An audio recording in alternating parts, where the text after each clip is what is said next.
Welcome back to IGN's E3 Live Show, coming to you on e3.ign.com and YouTube. With us is Warren Spector to show off a new direction for everyone's favorite cartoon mouse. Please say hello to Disney Epic Mickey. That's right, Jess, thank you so much. We also have Adam Creighton. He's going to be driving, but of course, legendary Warren Spector, giant among his peers, here to talk at Disney Epic Mickey. Tell me, what exactly is happening here to Mickey, everyone's favorite mouse? Well, I've always kind of felt like Mickey wasn't achieving the same level of success as a video game hero that he's achieved in every other medium he's tackled. He's been a movie star, cartoon star, TV star, theme park star, but on games, not quite that same level. So I wanted to make him the #1 gaming hero. The question I know you love to answer, Warren. What exactly is Epic Mickey? RPG, action, platformer, it's got all these elements combined into one game. Yeah, I don't make life easy for the marketing guys. I don't like making games that are easily characterized, and I like winning a lot of awards. So, it's nice to be eligible for Spread a bunch. it around, yeah. Exactly, Obviously. You guys spread the wealth. So, now this one is a combination of, the kind of role-playing stuff that I think people expect based on what I've done before, but also, I'm just inspired by the platform games that I played when I was coming up, and also the action adventure games, the Zeldas and Mario's of the world. So I wanted to combine all of those into something new and different. Now, right now, we're getting our first look at Skull Island, correct? Yeah. What is happening here? Well, this is what we call an action space. There are 3 different kinds of spaces in the game. We're combining 3 genres. It makes sense there'd be 3 kinds of spaces. This one is an action space. So this is where you actually go on missions.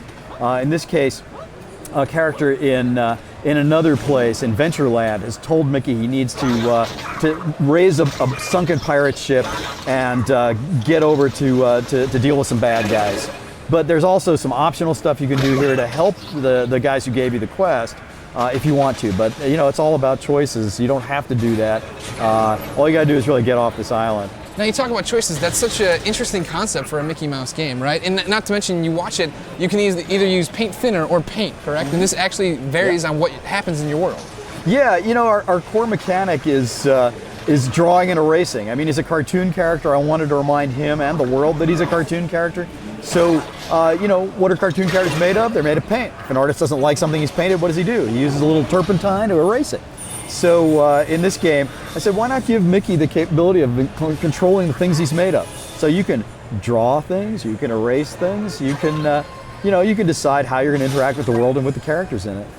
So now, it's Disney Epic Mickey. How open was Disney to, bringing in these ideas that Mickey can, maybe not help someone? He can have more of a darker tone. Well, Disney actually asked me if I was interested in doing this, so they were certainly open to the idea of making a Mickey game. And I have so much respect for the company and for the company's heritage that I decided early on I needed to make sure that the entire company kind of bought into what we were doing. So everybody from the top on down knows about this, and I've got guys from feature animation who've consulted on it. We've had people who've worked in comics and character design help us with the conception of our character. So I think everybody's on board. I think they're pretty psyched about what we're doing with the little guy. You watch here, Skull Island, you're going after these guys who are turning pirates into robots, which is terrifying on so many levels. Oh, just wait. But you miss out, I think, on sometimes, there's so much to collect in this world, right? Yeah. Yeah, part of platforming and adventure games is collecting stuff. So, there's a bunch of stuff that we're not going to talk about here, but certainly, no scoop for you today. Almost had you. But one of the, we have a game economy. You can buy things in the game using tickets that you collect. A lot of people don't remember that in the early days of Disneyland, they had A, B, C, D, and E tickets. The E-ticket rides were the really cool ones. And so you'll be able to collect tickets and buy stuff. We have pins. I don't know if you're a Disney pin collector, but man, I am obsessed with that stuff. I got so many Disney pins, it's terrifying. And so we wanted to include collectible pins, and you can, collect the whole set kind of thing. So there's definitely a collection mechanic in here. And, there's some other stuff you can collect along the way, too.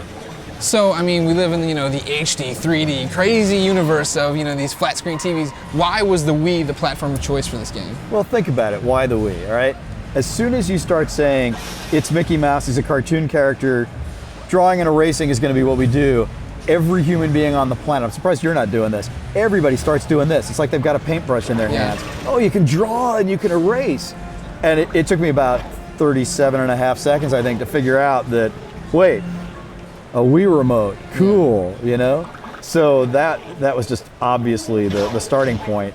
And then, you know, one of the other things I really want to do is I've been making games about choice and consequence where, you know, play style matters for a long time now. And I think the core gamers, you know, the guys who are really into this stuff, they're starting to get it. They get it pretty well now. But there's a whole bunch of folks out there who are Disney fans who may not be, you know, really hardcore gamers, who I think would really enjoy that kind of gameplay. And so with Mickey and the Wii, I think we could take that idea to a bigger audience, which I think is really cool. Now, you talk about, you know, this bigger audience and the hardcore gamers. I think the one that's really gonna, you know, get into this game is the hardcore Disney fan. And I've seen so many little characters and little callbacks to other things. You want to touch a little bit on what those are? Yeah, you know, the world the game is set in is called Wasteland. And it's a repository for 80 years of Disney history. I mean, everything the Disney company's ever created is fair game, as long as it's forgotten, rejected, or retired. So theme park rides and you know, character costumes from the parks and characters who were cut from films, concepts for characters that never made it. It's all here. So it's kind of like, I feel like a DJ is taking all these things and mashing them up together, you know, to come up with something new and different. I really expect a lot of Disney fans to play the where did that come from game, because even barrels and street lamps and all that stuff, even those things came from real Disney inspiration. From cartoons. Yeah, the artists probably hate me back at times because you know, they'd show me a barrel and I'd say, where did that barrel come from? Yeah. And they'd say, well, we made it up. Well, no, find me a barrel. Yeah. All right, well then, toughest question, it's the last one. When does Disney Epic Mickey come out? Disney Epic Mickey will be in stores holiday 2010. All right, I'll hold you to that. Warren, thank you so much. Ryan, thank you. Adam, dang it. I was so close.